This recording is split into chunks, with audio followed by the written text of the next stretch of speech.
আসসালামু আলাইকুম, আমি মোহাম্মদ জাহিদুল ইসলাম। সাতমালা ব্লগ চ্যানেল পক্ষ থেকে জানাই শুভেচ্ছা। আজ আমি আপনাদের দেখাবো ঢাকা চট্টগ্রাম মহাসড়কের ব্যস্ততম সাইনবোর্ড মোড়ের দৃশ্য।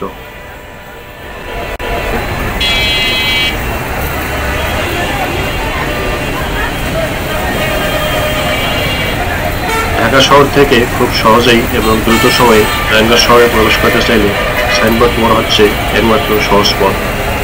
সাইনবোর্ড মোড় একটি বাংলাদেশের ব্যস্ততম মোড়।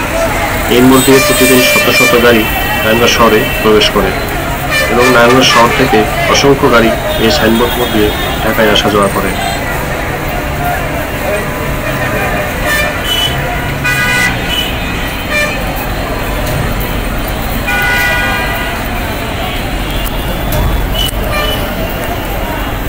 তাছাড়া সাইনবোর্ড মোড়টি মূলত ঢাকা চট্টগ্রাম হাইওয়ে রোডের সাথেই সংযুক্ত।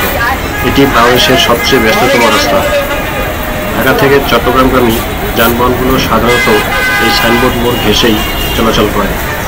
তাই এই মোড়টি মূলত তিনটি রোডের সংযোগস্থল হওয়ায় এখানে প্রচুর গাড়ির চাপ লেগেই থাকে এবং ব্যাপক লোকের সমাগম ঘটে। তাছাড়া এই মোড়ে অটোরিকশা, সিএনজি ইত্যাদি ছোট যানবাহনগুলোর ব্যাপক চাপ সর্বদা লেগেই থাকে এই সাইনবোর্ডে।